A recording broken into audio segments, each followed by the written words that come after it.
Subscribe to our channel by clicking the subscribe button. Click the bell button and enjoy the latest uploads from our channel. Meena, बच्चे तैयार हो गए? तुम्हारी आंखें कितनी खूबसूरत हैं। कहते हैं ना कि बीवी की मौत कोहनी की चोट की तरह होती है, लगती तो बड़ी जोर से लेकिन दर्द थोड़ी देर में चला जाता है। मैं तो अपनी किस्मत पे नाज़ा हूँ कि मुझे अपनी तकमील के लिए औरत तक की उम्र का इंतज़ार नहीं करना पड़ा।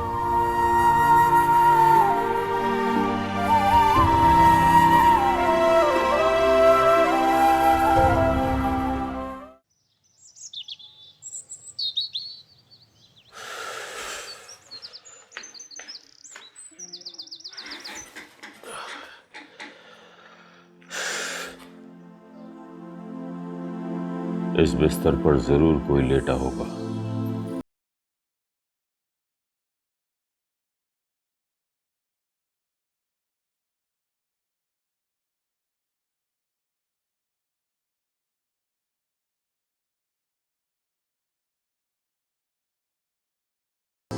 मुन्नी, मुन्नी। जी अब्बा जान, आपने मुझे बुलाया? हाँ बेटा, इस बिस्तर पे तुम सोई थी? नहीं, मैं तो कब से खेल रही हूँ। अच्छा, तो फिर अरशद सोया होगा। नहीं अब्बा जान, वो भी हमारे साथ खेल रहा है। हाँ, यहाँ पे आपा लेटी थी। क्या आपका बिस्तर गंदा हो गया है? आपा तो हमारी तरह मिट्टी में नहीं खेलती, वो तो साफ सुथरी है। ठीक है बेटा, तुम जाके खेलो और आपा को बता दो कि मैं आ गया हूँ। जय शाबाश। आज मुझे मीना का लहजा बदला हुआ खानसामा, खाना लगा दो, मियाँ आ गए। और आवाज बदली हुई क्यों महसूस हो रही है? शायद मैं अंदर से बदल रहा हूं, वरना वो तो रोज इसी लहजे और आवाज में बोलती है। क्या मैं वाकई बदल रहा हूं? क्या मैं रफिया को जिंदगी भर ना भूल जाने वाले वादों को भूल रहा हूं? मीना, क्यों इसकी आदत बिगाड़ रही हो? इसे खुद खाने दो। ठीक तरीके से नहीं खाता, कपड़ों पे गिरा लेता और पेट भी नहीं भरता अपना। देखो, इस तरह अगर तुम इसे निवाले बना बना के खिलाती रहोगी फिर तो ये खुद कभी भी ठीक से नहीं खा सकेगा। आ जाएगा, अभी है ही कितना छोटा सा तो है। और वैसे भी राफिया आप ही अपने हाथों से इसे खाना खिलाती थी। देखो, बात सही है तुम्हारी, लेकिन वो तो इसकी माँ थी ना। और मैं इसकी आपा हूँ, और आप अभी माँ जैसी होती है। राबिया, मैं तुम्हारे जज्बों की कदर करता हूँ, लेकिन देखो, तुम इस घर में आखिर कब तक रहोगी? एक ना एक दिन तुम्हें अपने घर तो जाना ही है ना। मेरा कौन सा घर है?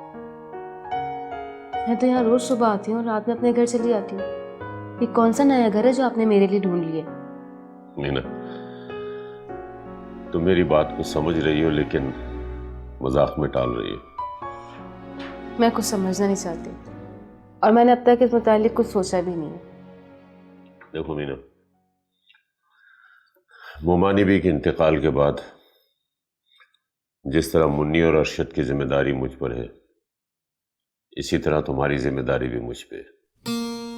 अगर तुम्हारी उम्र निकल गई ना तो फिर मुझ जैसा अधेड़ उम्र ही तुम्हारे पल्ले पड़ेगा। तो क्या बुराई है भीड़ उम्र में?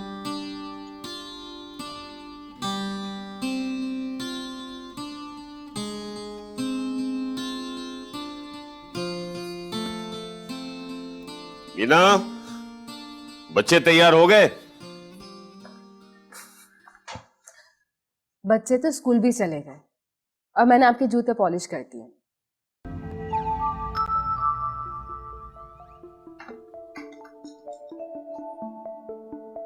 मीना, वाकई तुमने रफिया की कमी पूरी कर दी है। मैं रफिया बाजी की कमी कभी भी पूरी नहीं कर सकती। ईमानदारी से बताएं कि आप रफिया बाजी की मोहब्बत को भुला पाए? वो तो मेरी अच्छी दोस्त थी, तो मैं आज तक उन्हें नहीं भुला पाई। तो आप उनकी कमी को कैसे पूरा समझ सकते हैं? किसी की कमी का पूरा होने का मतलब है कि उसकी यादों से वो हट जाए, मगर आपके जहन में, आपकी यादों में, आपकी बातों में रफिया बाजी नक्श है। एक रोज मुन्नी बता रही थी कि आप रो रहे हैं, वो तो बेचारी मासूम है, वो नहीं समझ पाई, मगर मुझे अंदाजा था कि आप रफिया बाजी की याद में रो रहे हैं, उनके इंतकाल के बाद। अम्मी अक्सर कहती थी कि आप और रफिया बाजी एक दूसरे से मियाँ बीवी वाली मोहब्बत नहीं करते, बल्कि रूह वाली मोहब्बत करते हैं। आप दोनों की मोहब्बत मैंने खुद महसूस की है। बहुत कम मियाँ बीवी देखे मैंने ऐसे जिनमें इतनी मोहब्बत हो। जब आप रफिया बाजी को ब्याह के लाए थे ना, उस वक्त मैं 16 साल की थी। उनमें और मुझ में काफ़ी उम्र में फ़र्क था, मगर वो मेरी बहुत अच्छी सहेली बन गई थी और मैं उनकी किस्मत पे रश करती थी। शायद इसी रश की वजह से मैंने उस अफसर का रिश्ता मना कर दिया, जबकि अम्मी बहुत चाह रही थी कि मैं उस लड़के के साथ शादी कर लूँ।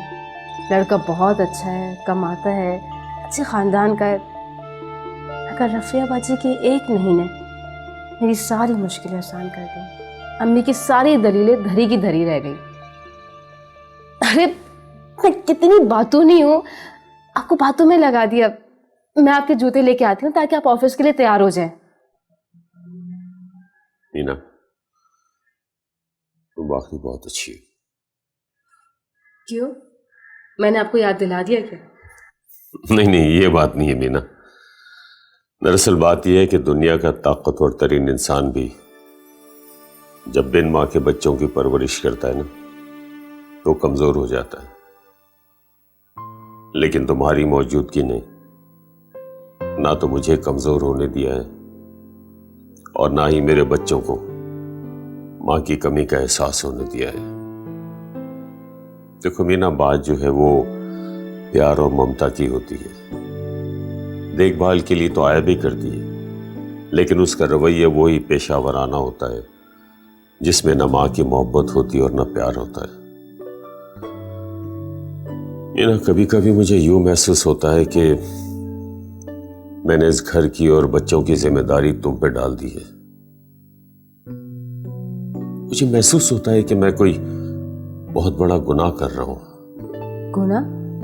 मैं समझी नहीं।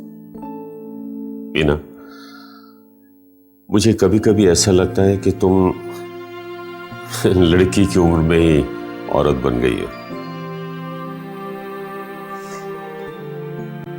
लड़की औरत की अधूरी शक्ल होती है और औरत लड़की की तकमील होती है। मैं तो अपनी किस्मत पे नाज़ा हूँ कि मुझे अपनी तकमील के लिए औरत तक की उम्र का इंतजार नहीं करना पड़ा।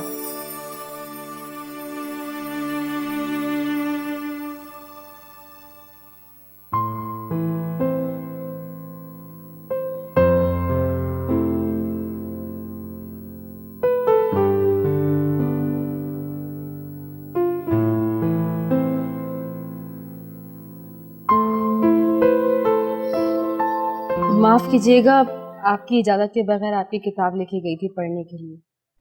अरे, मैंने तो किताब के बारे में कभी गौर ही नहीं किया। अब बैठा ना। जी, क्या गौर नहीं किया आपने कि मैं बगैर पूछे लेके गई आपसे ये किताब? मीना, तुम्हारी आंखें कितनी खूबसूरत हैं। गोया किसी लड़की की खूबसूरत आंखों की तारीफ के बजाय आप मौसम की तारीफ कर रहे हैं। पहली दफा आपने मेरी तारीफ की आंखों की, मुझे बहुत अच्छा लगा। पापा, मेरी आंखों में बहुत खुजली हो रही है। ओहो, मेरा ख्याल है कचरा पड़ गया है। चलो मैं तुम्हें हकीम के पास लेकर चल। हकीम के पास लेके जाने की क्या जरूरत है? रफिया अभी भी तो काजल लगानी थी। चलो मैं तुम्हें काजल लगा देती हूँ। मैं भी कितना अजीब हूं, बिना सोचे समझे उसकी आंखों की तारीफ कर दी। क्या सोचेगी वो कि मैं इस उम्र में भी नौजवानों वाली हरकतें कर रहा हूं।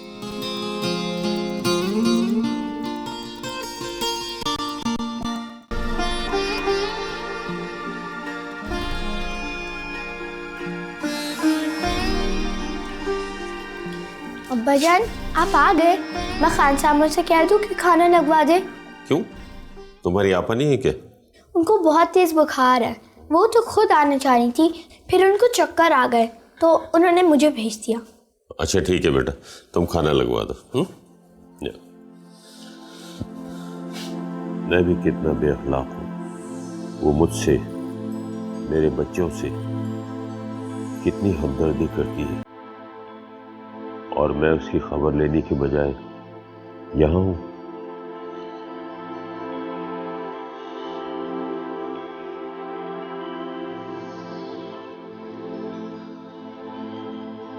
मीना,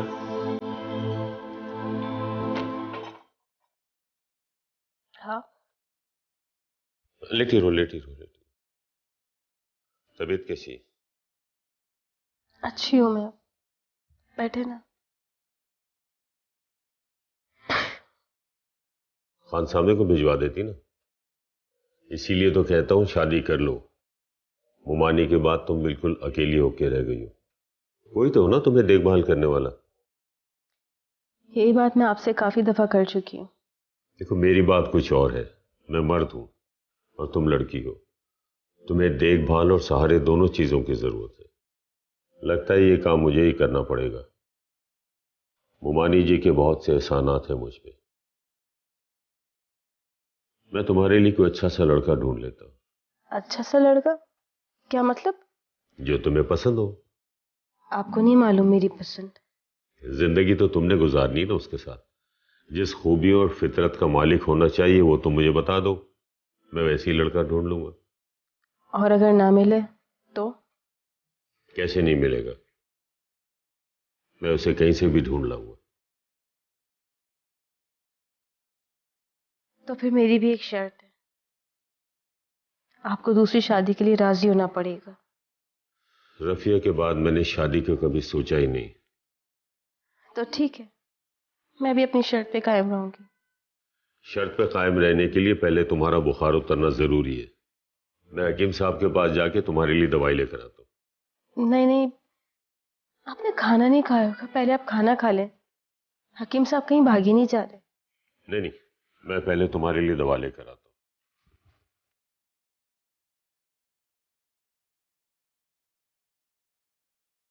यार अशफाक, देखो वो लोग कहते हैं ना कि बीवी की मौत कोहनी की चोट की तरह होती है। लगती तो बड़ी जोर से, लेकिन दर्द थोड़ी देर में चला जाता है। कब तक यूं ही अकेले रहोगे? और देखो नन्हे नन्हे बच्चे हैं, उनकी देखभाल के लिए भी तो कोई चाहिए, और इसी उम्र में बच्चों को माँ की जरूरत होती है। यार मैं तो कहता हूं तुम शादी कर ही लो। हाँ यार वो तो ठीक है, लेकिन मैं ये सोचता हूँ कि अगर आने वाली मेरे बच्चों के साथ सगी माँ जैसा सलूक ना कर सके और कोई ऐसी वैसी बात हो जाए तो मैं बर्दाश्त नहीं कर सकूंगा। यार अशफाक मियां, तुम भी बेकार की बातें कर रहे हो। तुम्हें याद है ना कि अभी कुछ दिन पहले तुम जब बीमार हुए थे तो मैं तुम्हारी आयात के लिए घर आया था। यहाँ मैंने एक जवान लड़की देखी थी और तुम्हारे बच्चे भी उससे काफ़ी मानूस नज़र आ रहे थे, और वो खुद घर के कामों में इतनी दिलजोई से मसरूफ़ नज़र आ रही थी कि लगता था कि घर की मालकन वही हो। अरे यार, मेरी जगह अगर कोई अनजान शख्स होता ना तो वो यही समझता कि वो तुम्हारी बीवी है। यार मेरी मानो तो इसी लड़की को ब्याह का घर ले आओ। नहीं यार नहीं, ऐसा नहीं हो सकता। क्यों? भाई मेरी और उसकी उम्रों का फर्क भी तो देखो ना। देख अशफाक, उम्रों से कोई फर्क नहीं होता। बात यह है कि दोनों एक दूसरे को समझते हों। तुम्हारे बच्चों और इस घर से दिलचस्पी का उसका कोई तो मतलब होगा। क्या पता वो इस घर को मुस्तकबिल में अपना घर बनाने की ख्वाहिश रखती हो। तुम एक दफा उससे बात करके तो देखो। नहीं यार नहीं, मेरा ज़मीर गवारा नहीं करता। देखो मैं ये नहीं चाहता कि मुझ जैसा अधेड़ उम्र इंसान उसके पहलू में बैठा रहे। देखो उसकी उम्र के हिसाब से उसकी शादी किसी जवान लड़के से होनी चाहिए, और अगर मैंने ऐसा किया तो लोग कहेंगे कि मैंने उसकी बेसहारगी का फायदा उठाया, जो मैं नहीं चाहता। तुम क्या समझते हो, लोग खामोश हैं, तुम्हारे मुतालिक कुछ नहीं कहते। अरे परसों जब तुम छुट्टी लेके जल्दी घर चले गए थे तो लोगों को तो जैसे मौका मिल गया, कोई कुछ कह रहा है कोई कुछ कह रहा है। अरे लोग तुम्हारे नसीब से रश करते हैं और बहुत से तो हसद भी करते हैं।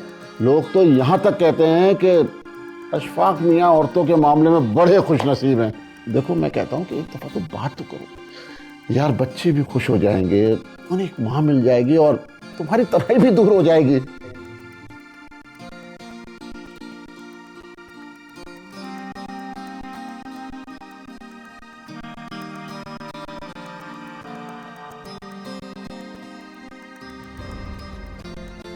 खानसामा, खाना लगा दो, अशफाक मियाँ आ गए। यहाँ बीवी इंतकाल कर गई और दूसरे दिन जवान और कुंवारी लड़की तुम्हारे पहलू में आ गई। अरे किसी ने ताना दिया है कि अशफाक मियाँ ने क्या खूब अपनी पदरी शफकत का भरम रखा हुआ है। जवान लड़की की कुर्बत से लुत्फ अंदोज भी हो रहे हैं और जमाने को भी एहसास दिला रहे हैं कि अपने बच्चों को सौतेली माँ के साए से बचा के रखा है। खाना लग गया, आप आ जाएं। अच्छा मैं आ रहा हूँ।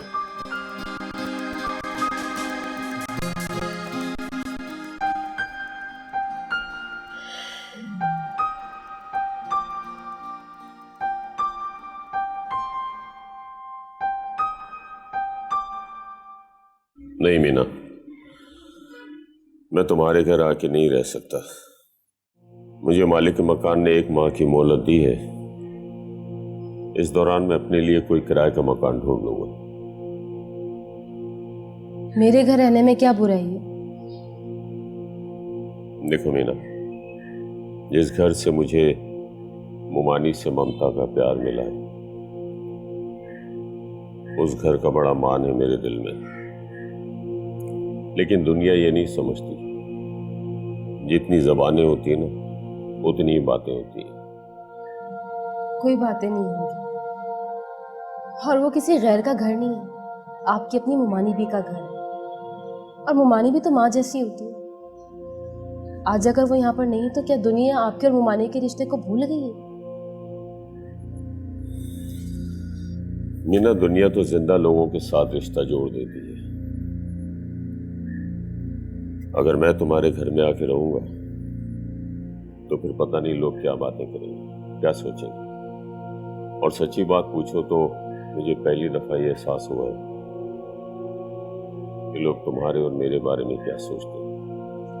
आप दफ्तर वाले लोगों की बातों पे ध्यान मत दें। लोगों का तो काम होता है बकवास करना। मैं एक लड़की होकर सारी बातें सुनने का हौसला रखती हूँ, तो फिर आप तो एक पढ़े लिखे मर्द हैं। फजूल लोगों की फजूल बातों पे कान धर के हम उनको अहमियत क्यों दें? हमारा डर और खौफ उनको खामखा का बहादुर बना रहे हैं। मेरी बात माने तो आप मेरे घर में जाके रह लीजिए। आप अकेले होते तो मसला नहीं है। मुन्नी और अरशद कैसे रहेंगे मेरे बगैर, और मैं कैसे रह पाऊंगी उनके बगैर?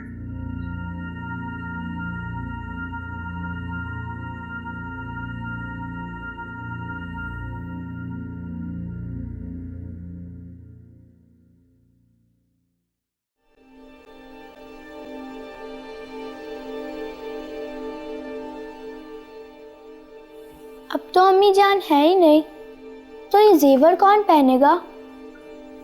जब तुम बड़ी हो जाओगी ना, तो ये जेवर तुम्हारी शादी में काम आएंगे। ये देखो, तुम्हारी अम्मी के जेवर। आपा, आप क्यों नहीं पहनती है जेवर? मैं कैसे पहन सकती हूँ? ये तुम्हारी अम्मी के। अच्छा ये बताओ कि ये जेवर देख के तुम्हें तुम्हारी अम्मी की याद आ रही है? नहीं। अरे क्यों? आप जो इतनी अच्छी हैं। हाँ, लेकिन मैं तुम्हारी अम्मी की बराबरी कहाँ कर सकती हूँ? हम तो आपको अपनी अम्मी समझते हैं। सच? और क्या।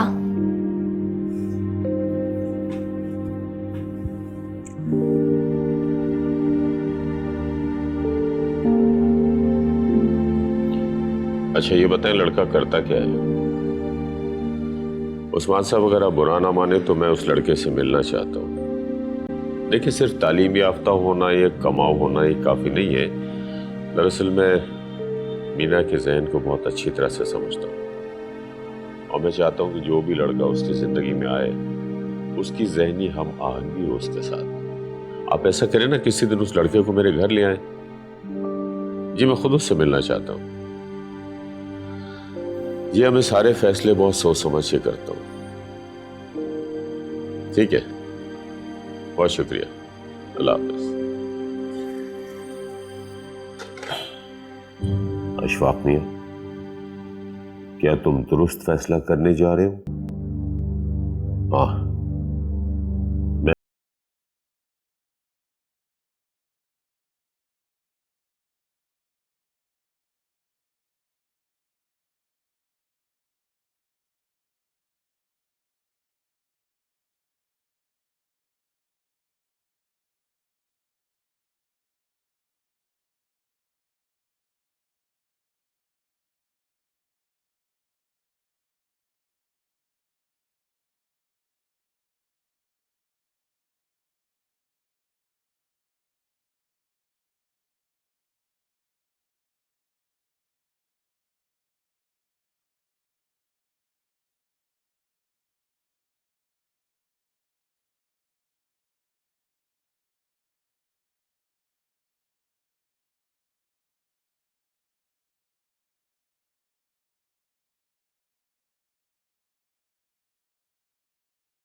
मीना, तुम बेवकूफी की बात कर रही हो।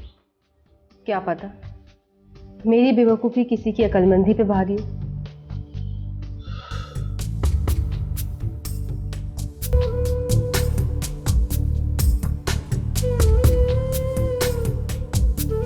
शाबाश मेरे गुड्डे, ये तो तुमने काम पूरा मुकम्मल कर लिया ऐसे।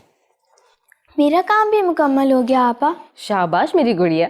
आपा, आप तो अम्मी से भी ज़्यादा अच्छा पढ़ाती हैं। नहीं बेटा, राफिया बाजी बहुत अच्छा पढ़ाती थी। और हाँ, हमेशा अपनी अम्मी को दूसरों से ज़्यादा तरजीह दिया करो। आप कोई दूसरी थोड़ी हैं, आप तो हमारी अम्मी हैं। और हाँ, अम्मी हमेशा काम के बाद हमें कहानी सुनाया करती थी। आप भी कहानी सुनाए हमें। तो बस अपना काम जल्दी से मुकम्मल करो, फिर मैं तुम्हें चिड़िया और फाख्ते वाली कहानी सुनाऊंगी। आपा, आप एक मर्तबा अब्बा जान के बिस्तर पर सो गई थी, तो उन्होंने मुझसे पूछा कि मेरे बिस्तर पर कौन सोया है। कल आप उनके बिस्तर पर फिर सोई तो उन्होंने कुछ भी नहीं पूछा।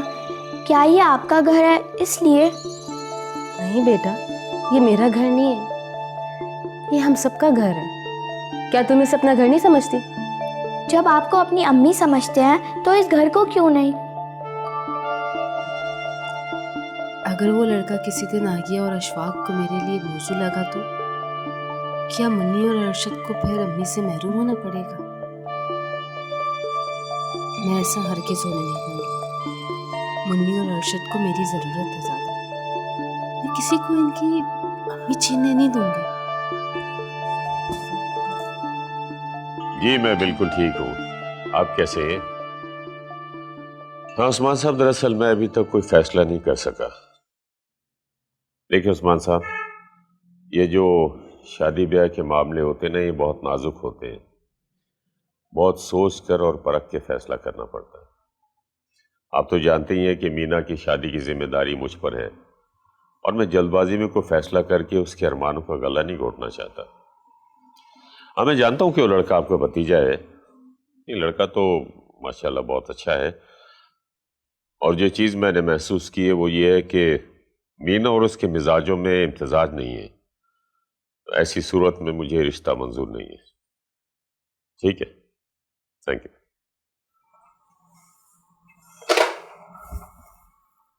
मीना, ये क्या हरकत है? किसी की बातें इस तरह छुप छुप के सुनना कोई अच्छी बात है? और जो बातें सुनने वाले की जात के मुतालिक हो उसे सुनना बुरी बात नहीं है।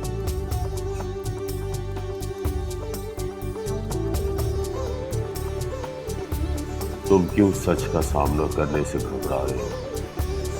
वो लड़का हर लिहाज से मीना के लिए मौजू है, तो उसे नापसंद करने की वजह क्या है? दरअसल तुम फैसला कर चुके हो, मगर सुनाने में हिचकिचा रहे हो। सच्ची बात तो ये है कि तुम अपनी हार और जीत के दरमियान खड़े होकर कोई हतमी फैसला करने से कासिर हो। सच तो ये है कि मीना की खुशबू तुझे अपने हिसार में ले चुकी है और तुम उस खुशबू की कैद से खुद को आजाद नहीं कर पा रहे हो।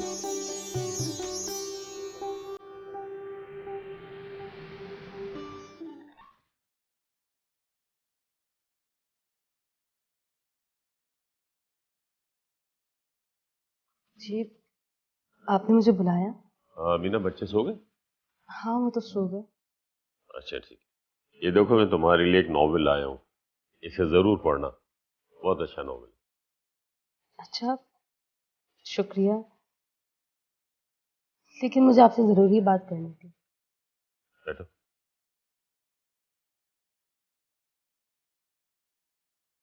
कहो, क्या बात? वो लड़का मुझे पसंद है। कौन सा लड़का? वही आपके दोस्त का भतीजा जो है। आपकी बातों पर गौर करने के बाद मैं इस नतीजे पे पहुंची हूँ कि वाकई मेरी बेचारगी को सहारे की ज़रूरत है। मैं अपनी उम्र निकलने नहीं दूंगी। वो बांका नौजवान किसी भी लड़की के सपनों का शहजादा बन सकता है, तो क्यों ना मैं हकीकत में उसकी शहजादी बन जाऊं। अगर आपको किसी फैसले पे पहुंचने में मुश्किल हो रही हो तो यकीनन मेरी रजा आपकी मुश्किल आसान कर देगी। तुम सच कह रही हो? मेरे चेहरे पे सच्चाई आपको नजर नहीं आ रही क्या? हाँ, वो तो आ रही है। अच्छा, मैं चलती हूँ। बच्चे जाग गए तो डर जाएंगे अकेले में। शब्बा खैर।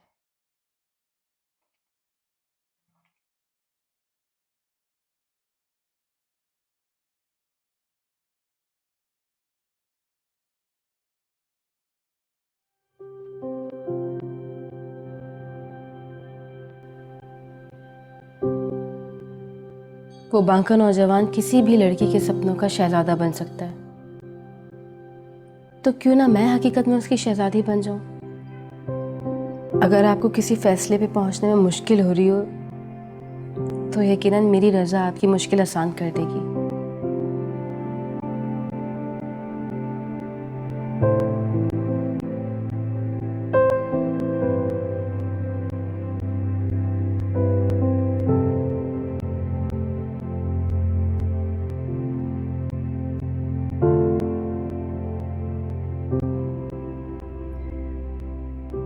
खुशियों के जिस सूरज का इंतजार था वो तुलू होने वाला है। अब हर तरफ रोशनी ही रोशनी होगी और अंधेरा मिट जाएगा।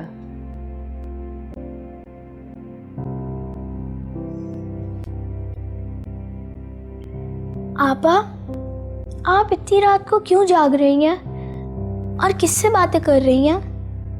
बेटा, मुझे नींद नहीं आ रही थी इसलिए जाग रही थी। आपको नींद क्यों नहीं आ रही? वो एक खुशियों वाली परी आई थी मेरे पास, वो मेरी नींद ले गई।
कोई वादा या कसम तो नहीं?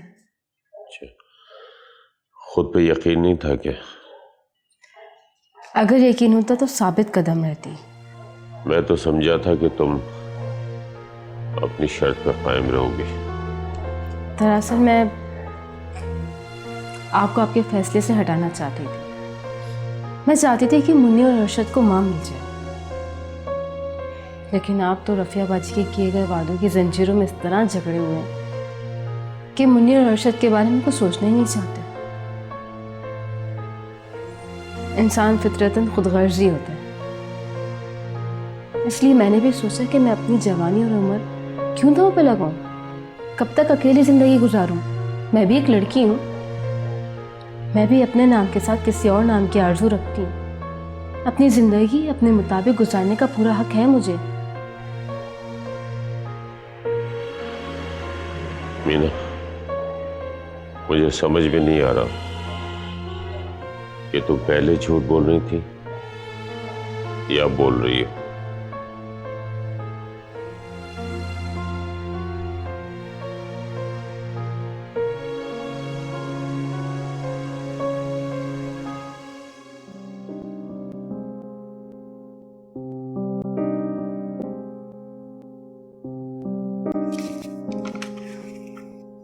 मीना, आज रात में जरा देर से घर आऊंगा। ऑफिस के बाद मुझे उस्मान साहब के यहाँ जाना है, तुम्हारे रिश्ते की बात पक्की करनी। मैं अपनी शर्त पे दोबारा कायम हूँ। तो ये शर्त नहीं, गोया वादा हो गया। कभी तोड़ो तो कभी जोड़ो।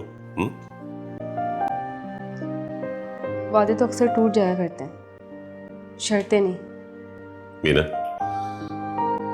मैं तो उसी वक्त समझ गया था जब तुम मेरे कमरे में चाय लेकर आई थी। क्या? वही जो तुम मुझे समझाना चाह रही हो। तो क्या आप समझ गए? मीना, तुम अपने आप में समंदर की तरह गहरी हो। मोहब्बत का इतना बड़ा लावा तुम अपने दिल में रखती हो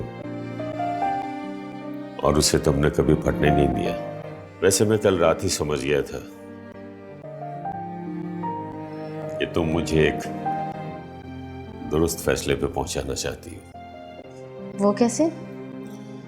जब तुमने आकर मुझे कहा कि अगर किसी फैसले पे पहुंचने में मुश्किल हो रही हो तो जो तुम्हारी रजा वो मेरी रजा मुश्किल आसान कर देगी। तो क्या आपकी मुश्किल आसान होगी? मुश्किल तो उसी वक्त आसान हो गई थी मीना, और बाद में मैं समझ भी गया जब मैंने तुम्हें अपने कमरे में खुशी से बड़बड़ाते और टहलते हुए देखा था। जिस तरह तुम मेरी बातें छुप छुप कर सुनती थी, इसी तरह मैं भी तुम्हारे कमरे की खिड़की से तुम्हें देखा करता था। तुम्हारे चेहरे की खुशी देखकर मुझे यकीन हो गया कि ये खुशी उस नौजवान के लिए नहीं बल्कि इस अधेड़ उम्र के लिए है जिसका करिया तुम्हारे नाम का खुला है। चलता हूं। हाँ, आज रात में जल्दी दफ्तर से सीधा घर ही लौटूंगा।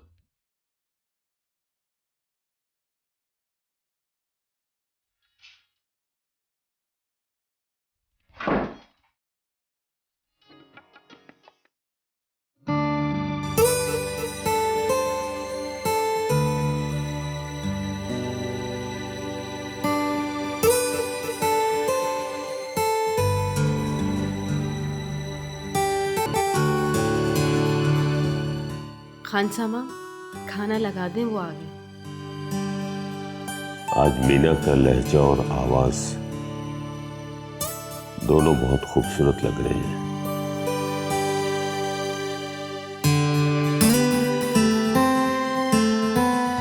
खाना तैयार है, चलें?